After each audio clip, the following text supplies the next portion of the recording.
के मोहिनी रूप को देखकर भगवान शंकर का मोह। श्री सुखदेव जी ने बतलाया कि भगवान शंकर ने जब यह सुना कि श्री भगवान ने मोहिनी रूप धारण करके दैत्यों को मोहित कर दिया था, तो वे भूतगणों एवं सती के साथ बैल पर सवार होकर श्री भगवान के पास गए। श्री भगवान ने उनका सत्कार किया और भगवान शंकर भी सुखपूर्वक बैठकर मुस्कुराते हुए बोले, प्रभु आप तो संपूर्ण जगत की आत्मा हैं। संपूर्ण मुनिजन हर प्रकार की कामनाओं का परित्याग करके आपका भजन किया करते हैं। आप आनंद स्वरूप एवं निर्विकार हैं। आपने लीला करने के लिए विभिन्न अवतारों को ग्रहण किया। मैंने उन सभी अवतारों का दर्शन किया है। अब मैं आपके उस अवतार का दर्शन करना चाहता हूँ जो आपने स्त्री रूप में ग्रहण किया था, जिससे आपने दैत्यों को मोहित करके देवताओं को अमृत पिलाया था। हम लोग आपके उसी अवतार का दर्शन करने के लिए आए हैं। हम लोगों के मन में बड़ा ही कौतूहल है। श्री सुखदेव जी ने कहा कि भगवान शंकर की बातों को सुनकर श्री भगवान गंभीर भाव से हंसकर कहने लगे, कौतूहलाय दैत्यानां योषि द्वेषोह मया कृतः पश्यताः सुरकार्याणि गतेह पयोह सहभाजनेह तक्तेहं दर्शयिष्यामिह दिदृक्षोः सुरः शक्तमः कामिनां बहुमन्वन्तव्यं संकल्पः प्रभावोदयम्। शंकर जी, उस समय अमृत का कलश दैत्यों के हाथ में चला गया था। अतएव हमने देवताओं का काम बनाने के लिए तथा दैत्यों का मन अपनी ओर आकृष्ट करने के लिए स्त्री का रूप बना लिया। देव शिरोम ने आप मेरे जिस रूप को देखना चाहते हैं उसे मैं आपको दिखाऊंगा, किंतु मेरा वह रूप कामी पुरुषों के लिए सामादरणीय है। उससे तो काम भावना की उत्तेजना होती है।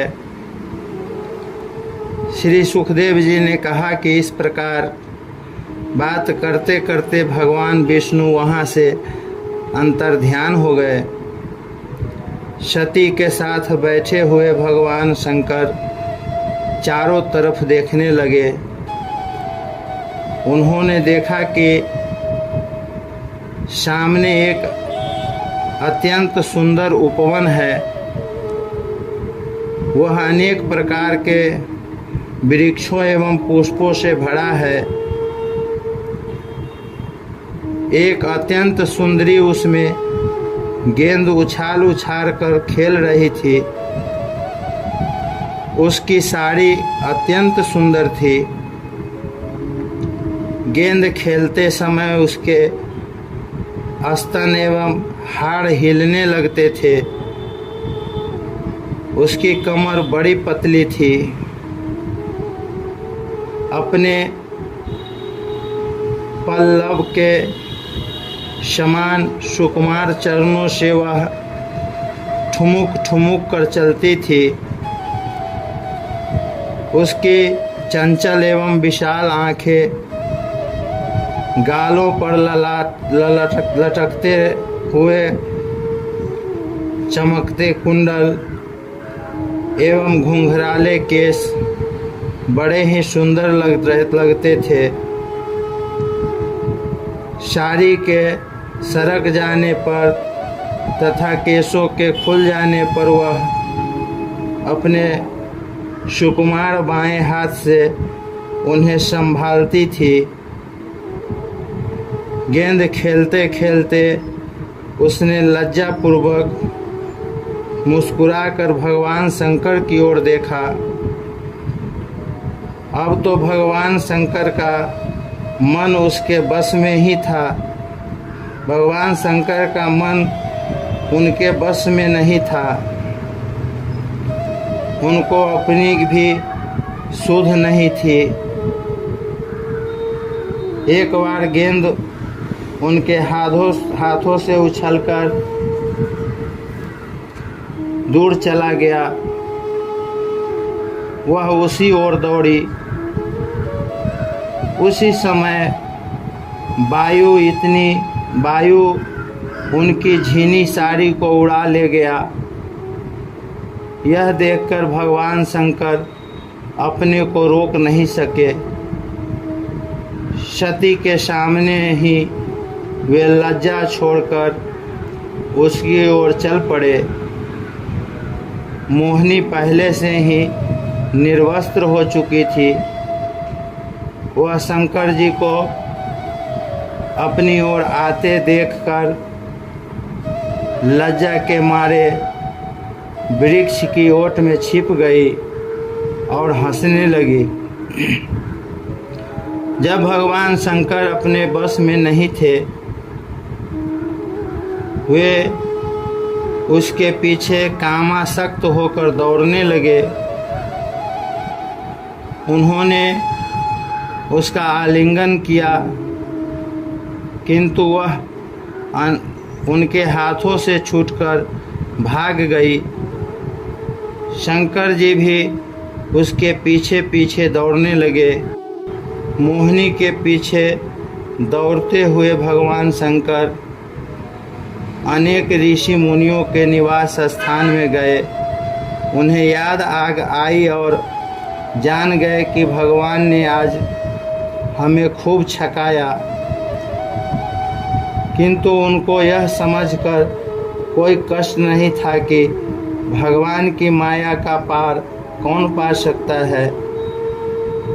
भगवान भी उनके समक्ष ही पुरुष के रूप में प्रकट हो गए।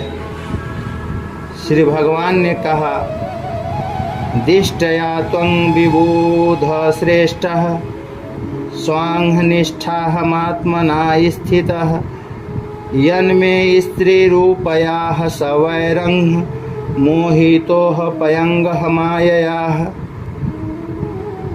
देव शिरोमणे, मेरी स्त्री रूपनी माया से मोहित होकर भी आप स्वयं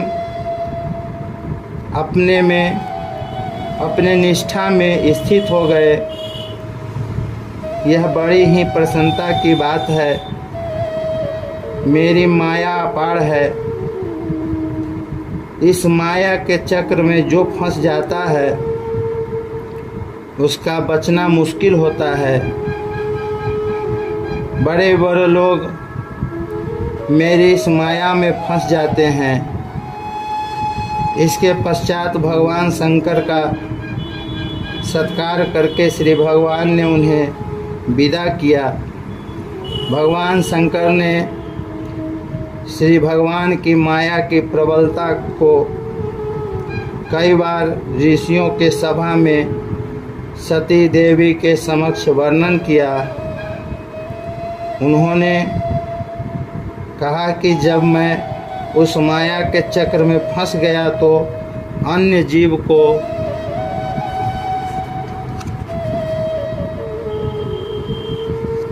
क्या कहना है।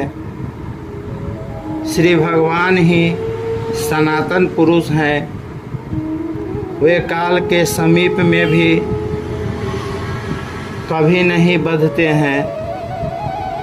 श्री सुखदेव जी ने कहा कि श्री भगवान की इस लीला का वर्णन एवं श्रवण करने वाले पुरुष के प्रयत्न कभी भी निष्फल नहीं होते हैं, उसकी सारी कामनाएं पूर्ण हो जाती